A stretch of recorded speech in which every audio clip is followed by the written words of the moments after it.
অর্থনীতিতে প্রত্যাশিত উন্নতি দেখা যায়নি বলেন টিআইবি। দরিদ্র মানুষের সংখ্যা বেড়েছে, বাড়েনি কর্মসংস্থান, বিনিয়োগও রয়েছে স্থবিরতা। রিজার্ভ বাড়লেও কাঠামোগত চাপ রয়েছে, আর প্রকৃত অর্থে ব্যবহারযোগ্য রিজার্ভ এখনও সীমিত। এমন চিত্রই উঠে এসেছে ট্রান্সপারেন্সি ইন্টারন্যাশনাল বাংলাদেশের পর্যবেক্ষণে। সোমবার 4 আগস্ট রাজধানীর মাইডাস সেন্টারে টিআইবির সম্মেলন কক্ষে আয়োজিত নতুন বাংলাদেশ কর্তৃত্ববাদী সরকার পতন পরবর্তী 1 বছরের ওপর পর্যবেক্ষণ শীর্ষক গবেষণা প্রতিবেদন প্রকাশ অনুষ্ঠানে এসব তথ্য তুলে ধরা হয়।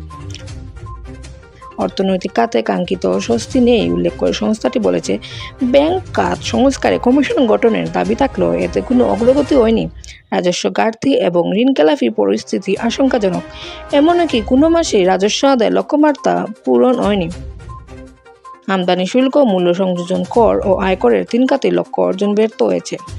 গবেষণা প্রতিবেদনের মূল উপস্থাপনায় টিআইবি জানায়, ঘাটতি গোপন করে দেশ থেকে সহায়তার অভিযোগ রয়েছে। ঢালাওভাবে আসামি করে মিথ্যা মামলা দায়ের, গ্রেপ্তার ও মামলা বাণিজ্যের অভিযোগও উঠে এসেছে।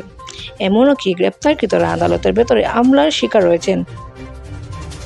আন্দোলনের পর বিভিন্ন থানায় হামলা, প্রতিশোধমূলক আটক ও জামিন না মঞ্জুরের ঘটনা মানবাধিকার লঙ্ঘনের শামিল। ছাত্র আন্দোলনের সময় হামলা ও হত্যায় ইন্ধনদাতাদের বিরুদ্ধে মামলা, শেখ হাসিনা সহ 3 জনের বিরুদ্ধে আনুষ্ঠানিক অভিযোগ গঠন, আন্তর্জাতিক অপরাধ ট্রাইব্যুনালের কার্যক্রম শুরু এবং আইন সংশোধনে কিছু ইতিবাচক অগ্রগতির কথাও জানানো হয়।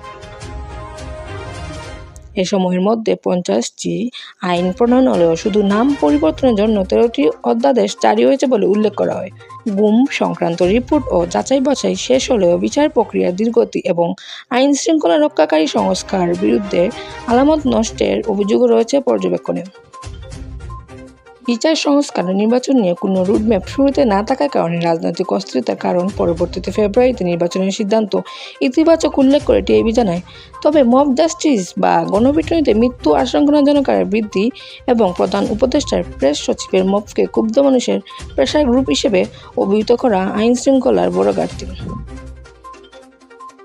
মব তৈরি করে দাবি আদায়ের প্রবণতা ও সাফল্য দেখা দেয় অসহনশীলতা রোধে সরকারের ভূমিকাকে প্রশ্নবিদ্ধ করেছে। এদিকে শান্তিপূর্ণ নির্বাচনের সুযোগ থেকে মানুষ বঞ্চিত হয়েছে মন্তব্য করে টিআইবির নির্বাহী পরিচালক ডক্টর ইফতেখারুজ্জামান বলেন, মানুষ দীর্ঘ সময় শান্তিপূর্ণ অংশগ্রহণমূলক নির্বাচন থেকে বঞ্চিত রয়েছে। সালমা ইসলাম, দেশ 24 লাইভ।